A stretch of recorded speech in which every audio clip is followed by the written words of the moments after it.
December 29th, 1996, 0730 hours.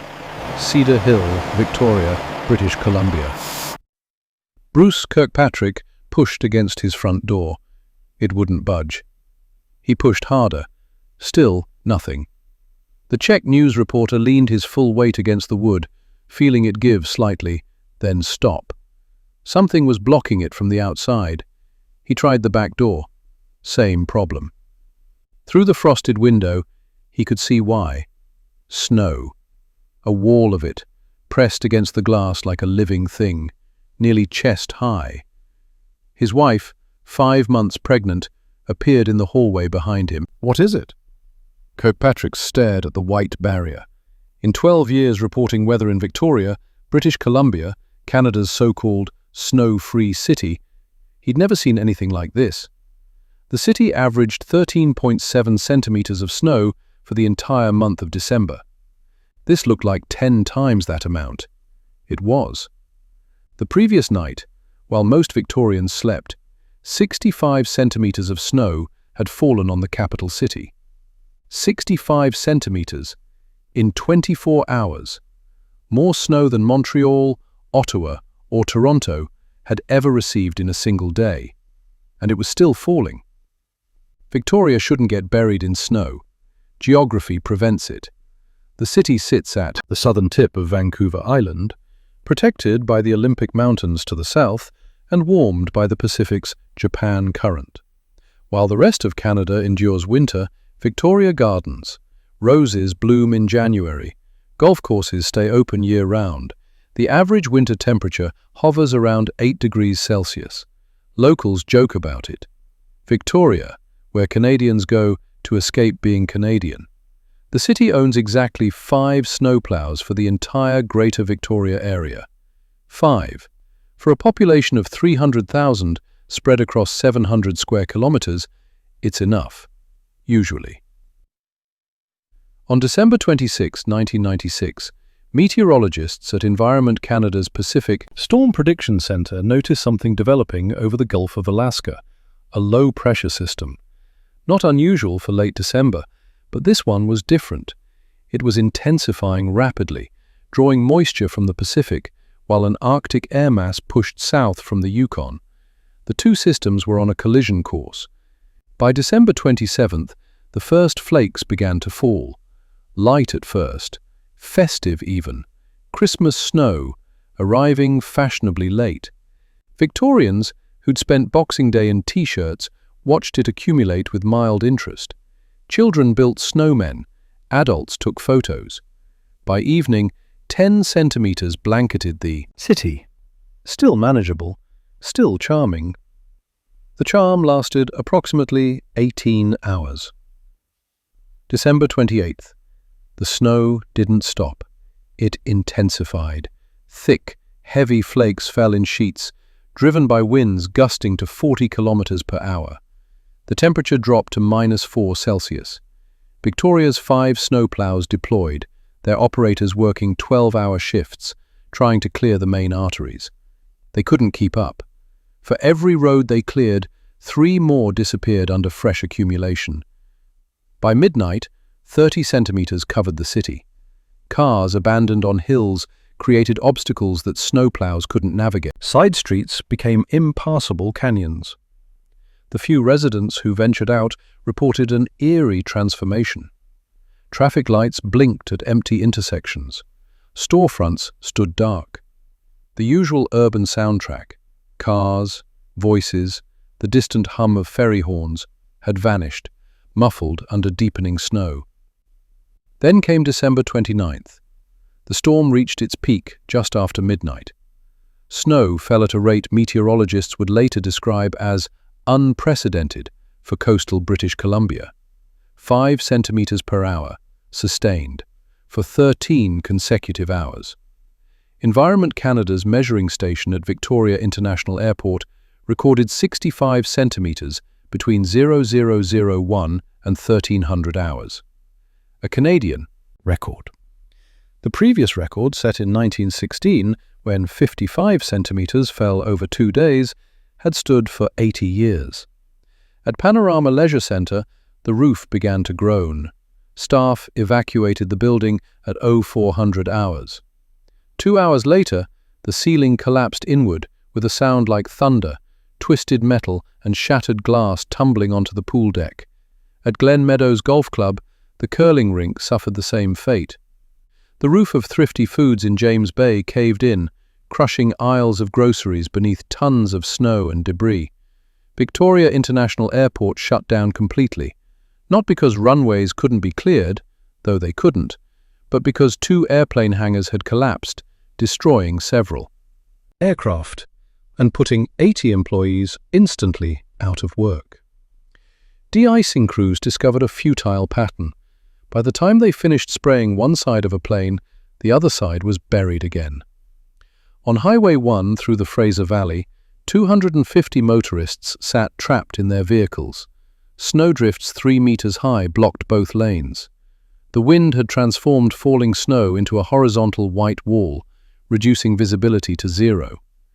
People who'd left Vancouver that morning for what should have been a 90-minute drive found themselves imprisoned in metal boxes as temperatures plummeted. Some had been there for 4 hours, others 7. By mid-afternoon, the count reached 17 hours. Highway patrol. Officers couldn't reach them. Tow trucks couldn't reach them. The standard emergency response protocol, dispatch rescue vehicles, clear the road, evacuate the stranded, was impossible. The rescuers themselves were stranded. In Abbotsford, Glenn and Cheryl Tolsma watched the situation unfold on television. Their farm sat 2 kilometers from Highway 1. When a police officer knocked on their door around 1400 hours, they expected bad news. Instead, he asked a question. "How many people can you shelter?" Cheryl looked at her husband. Their farmhouse was large but not enormous. 50? The officer nodded. "They're coming."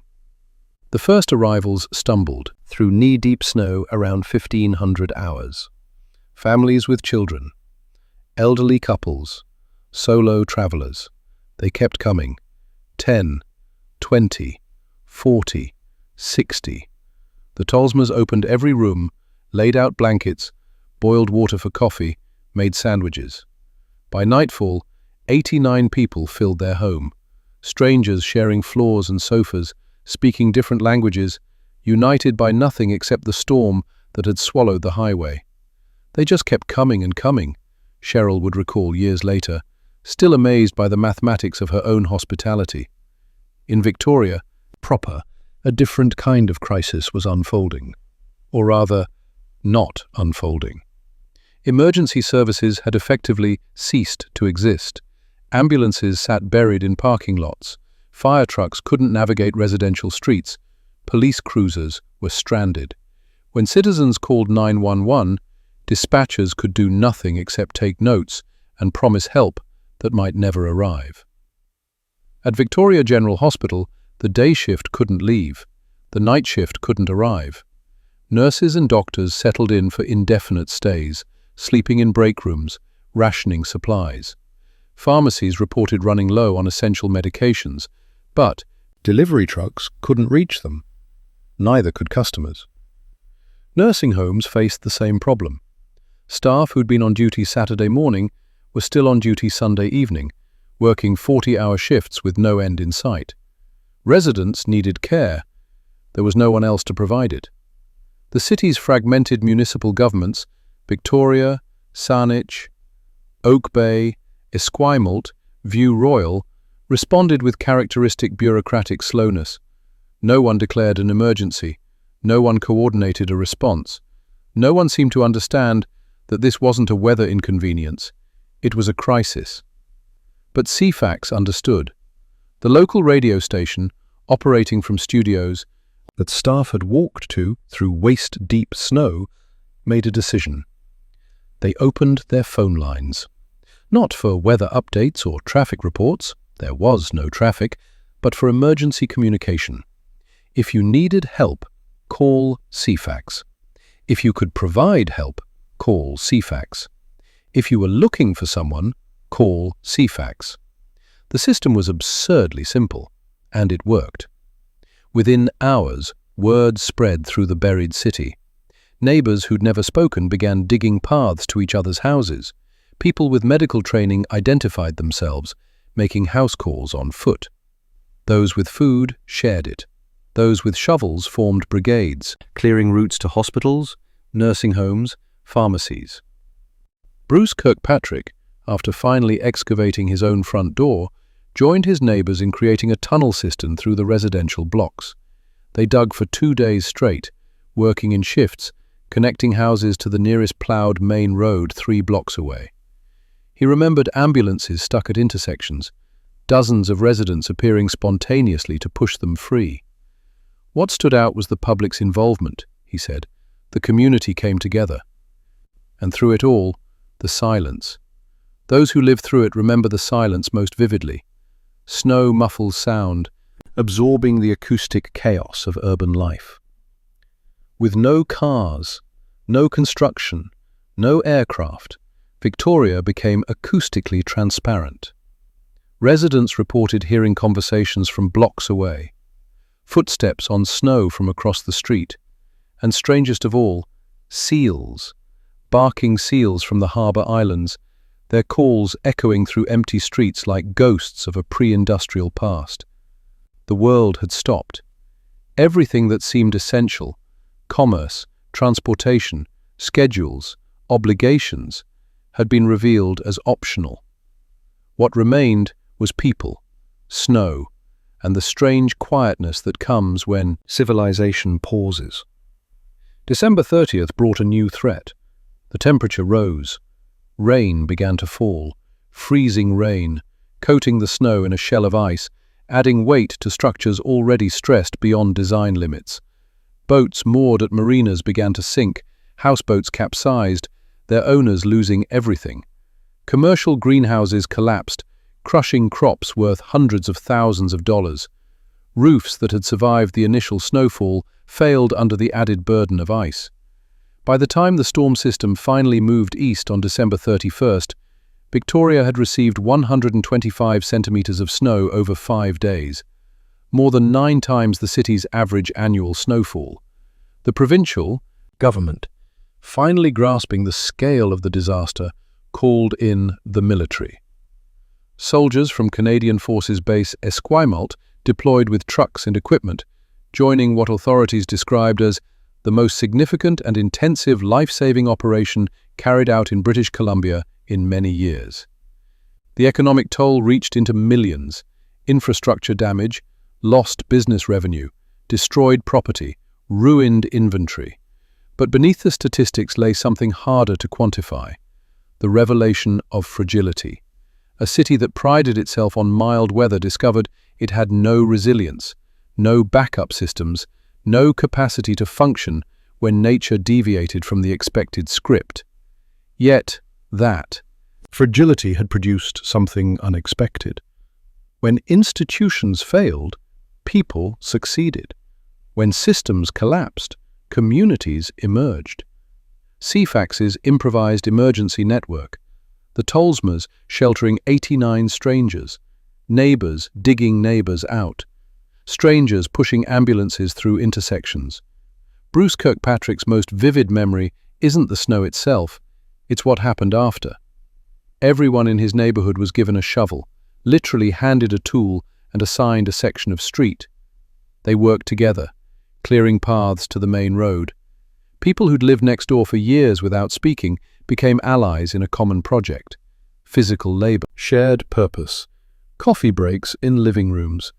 You get to know your neighbors really well in a snowstorm, he observed. The snow melted slowly. By mid-January, most of it was gone, washed away by the rain that normally defines Victoria's winter. The city returned to its usual rhythm. Roses bloomed. Golf courses reopened. The 5 snowplows went back into storage. But something had shifted. People who'd lived through those 5 days in December carried the memory differently than they carried other weather events. They didn't talk about it as a disaster. They talked about it as an experience. The silence, the community, the strange beauty of their familiar city transformed into something alien and pristine. The way time slowed, the way the essential became obvious.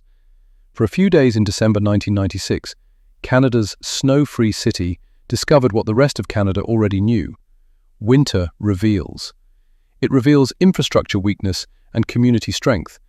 It reveals which systems are robust and which are cosmetic. It reveals what matters when everything stops. In Victoria's case, it revealed seals barking in silent streets, strangers sleeping on farmhouse floors, radio stations becoming lifelines, and neighbours learning each other's names while digging through chest-deep snow toward a main road that felt miles away, but was only 3 blocks distant.